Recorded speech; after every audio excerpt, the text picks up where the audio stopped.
Hello, नमस्कार. माझं नाव आहे मीनाक्षी जाधव आणि माझ्या चॅनलचं नाव आहे दिल की आवाज. तर ह्या चॅनलवर मी 12 ज्योतिर्लिंगांची माहिती मराठीमध्ये शॉर्टकटमध्ये घेऊन येणार आहे असं सांगितलं होतं. तर मी 16 ज्योतिर्लिंगाची माहिती घेऊन आले आहे आणि मी हा निर्णय का घेतला हे पहिल्या एपिसोडमध्ये पहिल्या ज्योतिर्लिंगाच्या व्हिडिओमध्ये मी सांगितलंच आहे की अडाणी लोकांपर्यंत ही माहिती पोहोचावी, अडाणी लोकांना आपला दैवी वारसा कळावा, आपली संस्कृती जपण्यात यावी म्हणून मी ही माहिती तुमच्याबरोबर शेअर करत आहे. ज्या लोकांना वाचता येत नाही, ज्या लोकांना आपल्या दैवी संस्कृतीबद्दल माहीत नाही, तर त्या लोकांपर्यंत ही माहिती पोहोचवली जावी यासाठी मी हे 12 ज्योतिर्लिंगांची माहिती तुमच्याबरोबर घेऊन येणार आहे. तर मी पहिलं ज्योतिर्लिंग सोमनाथ ज्योतिर्लिंगाची माहिती मी शेअर केली आहे, व्हिडिओ अपलोड केला आहे आणि तुम्ही सगळ्यांनी खूप भरभरून त्याला सपोर्ट केला आहे. खूप सगळ्यांना तो व्हिडिओ आवडला आहे म्हणून आता मी दुसऱ्या ज्योतिर्लिंगाची माहिती तुमच्याबरोबर घेऊन येत आहे. तर वेळ न घालवता चला सुरू करूया. 12 ज्योतिर्लिंगांपैकी दुसरं ज्योतिर्लिंग म्हणजे मल्लिकार्जुन ज्योतिर्लिंग. तर ह्या ज्योतिर्लिंगाची माहिती, हे कसं तिथं प्रस्थापित झालं, त्यामागची पौराणिक कथा काय, तिथे कसं जाणार, सगळी पूर्ण माहिती मी या व्हिडिओमध्ये तुमच्याबरोबर शेअर करणार आहे. याच्यासाठी की खेड्यापाड्यातील लोकांपर्यंत ही माहिती पोचवावी आणि ज्यांना वाचता येत नाही त्यांच्यापर्यंत ही माहिती पोचवावी. सगळ्यांची श्रद्धा असते पण सगळ्यांना ह्याबद्दल काहीच माहीत नसतं, तर त्यांच्यापर्यंत पोचवावे. सगळे आता 12 ज्योतिर्लिंगांपर्यंत जाऊ शकत नाही कारण ती बाब खर्चिक असते. तर सर्वसाधारण लोकसुद्धा नाही पोचू शकत, गोरगरिबांचा तर विषयच येत नाही. तर तुम्ही सपोर्ट करताय म्हणून चला मी 12 ज्योतिर्लिंगांपैकी 2 नंबरचं ज्योतिर्लिंग मल्लिकार्जुन ज्योतिर्लिंग याची माहिती तुमपर्यंत घेऊन येत आहे. तर नक्की सपोर्ट करा, काही चुकलं तर कमेंट करून सांगा. तर दुसरं ज्योतिर्लिंग आहे मल्लिकार्जुन ज्योतिर्लिंग. तर ह्या मल्लिकार्जुन ज्योतिर्लिंगाची म्हणजे कशी स्थापना झाली आणि हे नाव कसं पडलं, तर चला बघूया त्याची पौराणिक कथा. तर कथा घडली अशी की जेव्हा शिवपार्वती गणेश आणि कार्तिकेयांना सांगतात की एक पृथ्वी प्रदक्षिणा घालून या, तर तेव्हा कार्तिकेय महाराजांच्या गरुड ह्या श्वानावर स्वार होऊन आणि पृथ्वी प्रदक्षिणेला जातात. पण गणेशजी असा विचार करतात का आई ही सुद्धा एक पृथ्वीच आहे, ही सुद्धा एक माताच आहे. तर गणेशजी आपले उंदीर या वाहनावर स्वार होऊन आईवडिलांना भोवती चक्कर मारतात आणि त्यांचं दर्शन घेतात आणि पृथ्वी प्रदक्षिणा पूर्ण करतात. आणि कार्तिकेय जेव्हा येतात तेव्हा शंकर पार्वती निर्णय देतात की कोण जिंकलं, तर ते सांगतात की गणेश देव जिंकले आहेत. तर कार्तिकेय मोठे असतात, गणेश छोटे असतात. तर कार्तिकेयांना त्यावेळेस राग येतो आणि गणेशची ते सिद्ध करून सांगतात की पृथ्वी ही माताच आहे आणि आपली आई ही पण माताच आहे. तर त्या आईला चक्कर मारला काय आणि ह्या आईला चक्कर मारला काय, बरोबरच होतं. तर तेव्हा कार्तिकेय रुष्ट होतात की मी मोठा असून पण मी जिंकू शकलो नाही. ते रुष्ट होतात, रागवतात, नाराज होतात आणि ते तिथून निघून जातात. जेव्हा कार्तिकेय निघून जातात तर ते श्रीशैलम पर्वतावर, तर नल्ला मल्ला पर्वतांच्या रांगा आहेत त्या आणि कृष्णा नदीच्या काठी हा श्रीशैलम पर्वत आहे. तिथं कार्तिकेय निघून जातात रागाने, ते काही परत येत नाही. तर तेव्हा पार्वती मातांना आपल्या मुलाला मानवायला जातात शंकर महादेव आणि पार्वती माता. त्यांना कार्तिकेयांना मानवायला जातात, त्यांचा राग तिथून काढायला जातात, त्या पर्वतावर जातात. पण कार्तिकेय काही केल्याने ऐकत नाही, ते तिथंच राहून घेतात. त्यामुळे शंकर महादेव आणि पार्वती माताही तिथंच वास करायला लागतात. तर मल्लिका म्हणजे माता पार्वती आणि अर्जुन म्हणजे शंकर महादेव, असं हे दोघांचं मिळून मल्लिकार्जुन हे शिवलिंग तिथं स्थापित केलेलं आहे, प्रकट झालेलं आहे.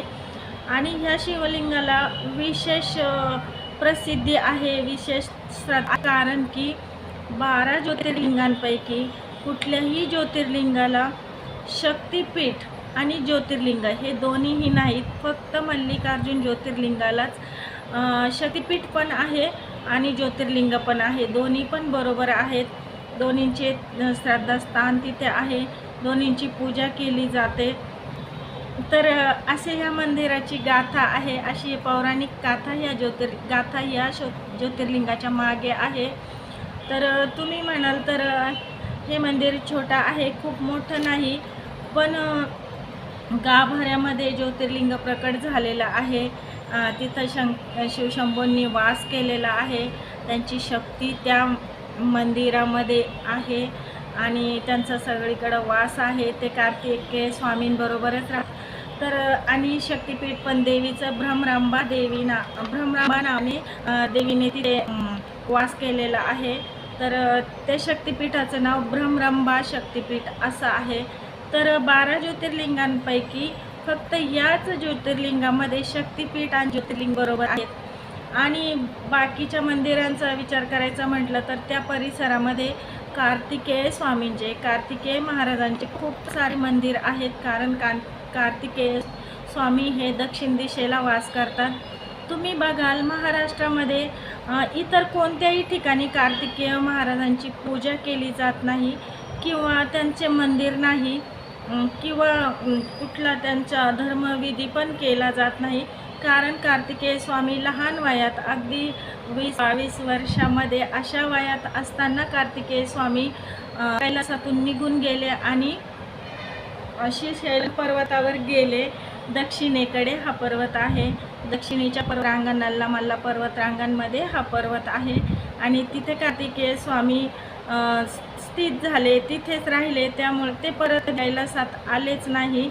त्यामुळे कार्तिकेय स्वामींचे मंदिर हे दक्षिण दिशेला खूप आहेत.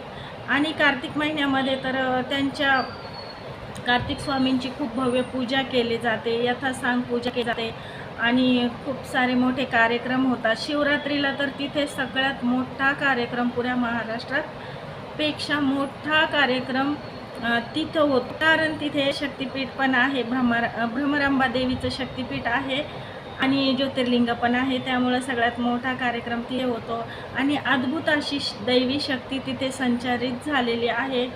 जेव्हा तुम्ही मंदिरात जाल, दर्शन घ्याल आणि त्या शक्तिपीठात जाल तर तिथली पॉझिटिव्हिटी, तिथली एनर्जी आपल्याला जाणवते.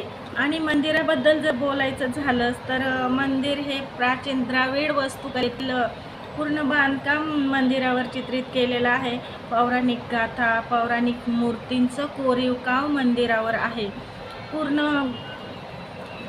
पौराणिक कथा आणि जुन्या मूर्ती, देवदेवांची चित्रे त्याच्यावर कोरीव कामाने केलेलं आहे. तर असं हे मंदिर आहे.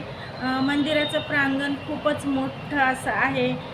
घंटा वगैरे लावलेला आहे. तुम्हाला माहीतच आहे, घंटा हे वाजवून आपण मंदिरामध्ये जातो. कारण की आपली भावना, आपली इच्छा देवांपर्यंत पोचवावी, देवांना आपल्याकडे लक्ष जावं म्हणून आपण घंटा वाजवतो.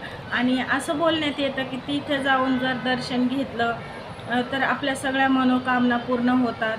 आपले सगळे पाप कर्म, सगळं वाईट गोष्टी आपण केलेल्या सगळ्या धुतल्या जातात. आणि असं हे मंदिर आहे. खूप छान मंदिर आहे. तर मल्लिकार्जुनला जायचं कसं म्हणाल तर तुम्ही जर हवाई मार्गे जाणार असाल तर हैदराबाद एअरपोर्टवरून तुम्ही जाऊ शकता. तुम्हाला ट्रेननी जायचं असेल तर पुण्याहून ट्रेन आहे, बस आहेत. हैदराबादहून पण बस आहे, ट्रेन आहे आणि स्वतःच्या खाजगी वाहनाने पण जाऊ शकता. तर असं हे आपलं देवस्थान आहे आणि खूप छान वाटतं तिथं गेल्यावर. दर्शन घेऊन या आणि छान 12 ज्योतिर्लिंगांपर्यंत पोहोचून या. पण काय होतं आहे, ही माहिती श्रद्धा असूनही गोरगरीब जनतेपर्यंत पोहोचू शकत नाही. आणि कसं होतं आहे ना की त्यांची श्रद्धा असते, भावना असते, पण त्यांना माहीत नसतं. आता एक उदाहरण घेऊयात.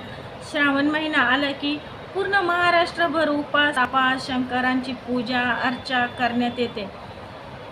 गरीब जनता जी खेड्यापाड्यावर राहते, ज्यांना वाचता येत नाही, ते लोक पण उपास धरतात. त्यांची पण भावना, ते लोक पण उपास धरतात. पण आपण उपास का धरतोय हेच त्यांना माहीत नाही. त्याची मागची कथा काय हेच त्यांना माहीत नाही. शिवरात्रीला अडाणी लोक पण उपास धरतात, ते पण पूजा अर्चा करतात. मनातून प्रभू ईश्वरांकडे त्यांच्या इच्छा सांगतात, भावना सांगतात.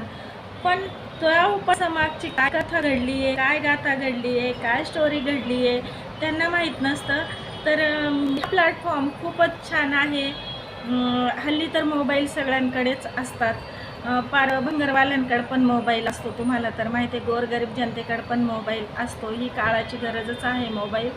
तर तळागाळातल्या लोकांपर्यंत, ज्यांना वाचता येत नाही, खेड्यापाड्यातील लोकांपर्यंत ही माहिती पोहोचवावी. यांना माहीत व्हावं की खरी दैवी वारसा काय आहे, खरी कथा घटना काय घडलेली आहे हे त्यांना माहीत व्हावं.